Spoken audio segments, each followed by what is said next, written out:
About half of my work is based in spiritual spaces. Mostly. There's also some community spaces. I've shown in some prisons. And the other half of my work are gallery-based pieces. But I really do enjoy the site projects. So what I've set up today is a group of about 6 or 7 large-scale photographs of different site projects in 3 or 4 different countries. And I've started exhibiting them as artworks in and of themselves, along with the sculptures.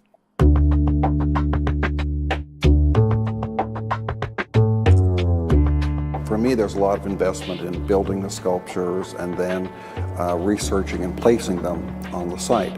That's one part of it. These are such beautiful theatrical sites that the photography becomes a real important extension.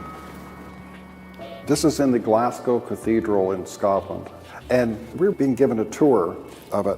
And as the tour was happening, the person said, this air vent down here, we've just recently put that in because of all the humidity down here. And as we lifted that stone to put in the air vent, we found all these skeletons buried underneath the floor. This was during the era of the Black Plague, and there were so many people dying that they weren't burying them, they were just putting them under the floor. So there's hundreds of these skeletons underneath here. So I decided to, as a memorial piece, as kind of a homage, I made this figurative plumb bob. This is almost about 5 feet high. It's made of clay. So it just hangs as this kind of memorial directly above the place where they discovered these 8 skeletons buried as they put in this air vent. So that's Diviner. At 14, I went to the seminary to become an oblate priest, which is a pretty severe, it's almost like the Jesuits. It's a pretty hardcore sect of the priesthood. And after about a year, I decided I was probably more interested in girls and having a different kind of life than actually devoting myself. I thought maybe I would go back someday. Well, that's past. But all of a sudden, these great religious spaces became something else. They became almost iconic and theatrical. But I still, to be honest, I still have this sense of reverence when I go into them. It's a little bit like stepping back into another time of history. And having these venues to show in is really exciting.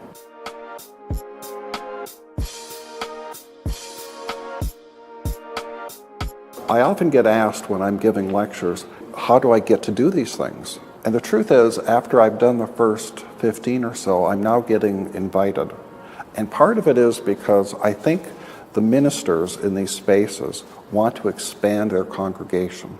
They want people to come into their churches or their cathedrals that don't normally come in. And so when they bring in contemporary artists, they get a different kind of public. And I try my very best to be respectful of the places.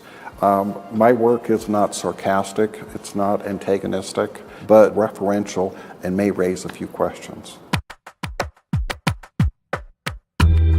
Blood has become an important object in some of my work. The sense with blood that it's our new scientific portrait, it's our DNA, it's sort of who we are.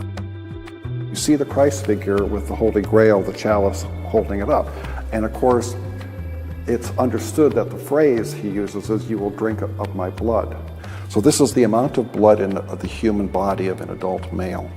I have to say, of all the pieces that I placed in maybe 28 or 30 cathedrals and synagogues, this one got the most attention from the congregation. It was amazing. Little elderly women were coming up and kneeling in front of it and reaching out and touching the blood. It just broke my heart. It was so sweet.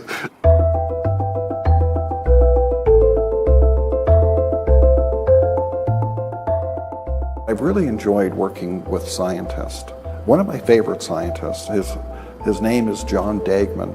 John is a professor at Cambridge University in England. He holds the patent on iris scanning technology. And I just called him up. You know those beautiful round rose windows you see at the entrance to cathedrals? Well, I wanted to start making some of these round windows. It was always sort of the eye of God kind of thing. And then I started thinking, whose eye should I put inside this window? And this There's something about iris scanning technology that's both fascinating and I think kind of ominous. So John Dagman let me photograph his eye, his iris. I should tell you, I mostly photographed his left eye, which is considered the evil eye.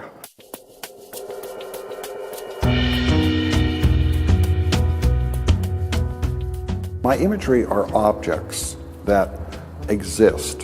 One of the images that I've used maybe 7 or 8 times is the image of a pillow. You ever seen these tombs in cathedrals where the full body is sculpted and the head is always on a pillow? And I always thought how nice that these sculpted dead bodies, they give them a pillow. That's nice. And then I was looking at the tomb of the Spanish King and Queen Isabella and Ferdinand, and his head was just barely touching his pillow, and hers was deeply sunk into it. And I asked the curator, and he said, well, she had the brains. She was the smart one. She had the heavy head. And so I started doing these pillow pieces that are very architectural. There's rigidity to them. But I sort of use them as even kind of a platform. One of my favorite pillow pieces is called An Evening's Breath. In the center of it, in the head impression, is 8.5 ounces of water. That's the amount of water that you breathe during 8 hours of sleep from your breath. You know when you blow on glass and you get that, so it's just this lovely little pool of water from your evening's breathing.